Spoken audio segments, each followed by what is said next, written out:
So here we have the BMW X3 automatic on a 13 plate. I'm going to start off by showing you around the outside of the car, and then we'll hop in and run through some controls on the inside. But from the outside, you can see it's a 5-door car with alloy wheels and tinted windows. Let's start off inside the boot and then work our way around the rest of it from there. As we approach the back of the car, you'll see we have reversing sensors, plenty of boot space as well, along with that 60/40 split folding rear seat, should you wish to increase this space even further. Okay, so we're just going to work our way back round to the front of the car, and then we'll hop in and run through some controls on the inside. But now that we've done a full circle of it, you can see it's in excellent condition the whole way round. Just briefly before we climb in, I think it's well worth seeing the interior from this exterior point of view. You get full leather seats, as you can see. There's plenty to run through on the dashboard, so let's hop in and we'll do that right now.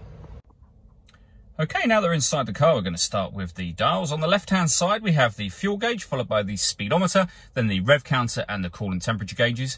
In the middle, you can see the total miles for this car, which are 73,833. The information displayed above that can be changed by pressing a button on the end of the indicator stalk for various bits of trip computer and fuel economy information. If we back out to the steering wheel, on the left-hand side, we have cruise control, and on the right-hand side, we have stereo and phone controls. The phone controls can only be used after such time as you pair the phone up, which is done over in the center just here. This is BMW's professional nav, so it's the extra wide screen. So of course, being professional nav, it has satellite navigation. Really easy system to use, very, very clear screen. All the movements that I'm making on the screen are all being done using the iDrive system, which is this dial essentially, the collection of buttons as well, but you can do virtually everything off of that dial. So from the main menu, for example, you can rotate the dial around to where you can enter for your CD and multimedia. And you'll be able to see there, we have USB input, Bluetooth audio and auxiliary input, as well as a CD player just there. We can go back to the main menu using the buttons down there, and you can access your radio separately from here. And when it comes to the radio, you can see that we have DAB, AM and FM as well. We then have the telephone, so you can pair your phone there. Satellite navigation as well. So really easy system to use overall, as you can see. Working our way down, we have dual zone climate control. So I can adjust the passenger and driver temperatures.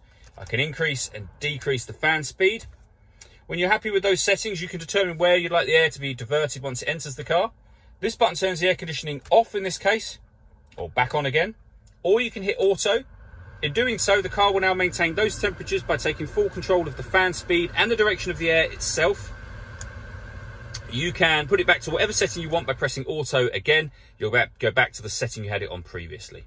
We also have heated driver and passenger seats, both of which have 3 heat settings each.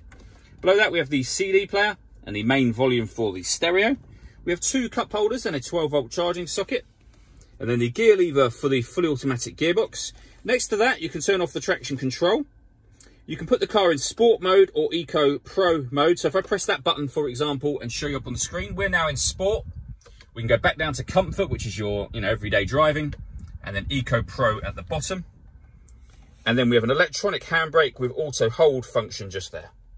The last thing I want to talk about is the panoramic glass roof on this car. So you have a sun blind that will open electronically. Now you can leave it as just the sun blind open if you like, and as you'll see, that lets in a huge amount of extra light. But if you want to, you can then open this front section as a sliding sunroof as well. All that leaves me to say is thank you for taking the time to watch this video. If you'd like to come and see the car for yourself and have a test drive, please feel free to give us a call here at Mach 1 Cars.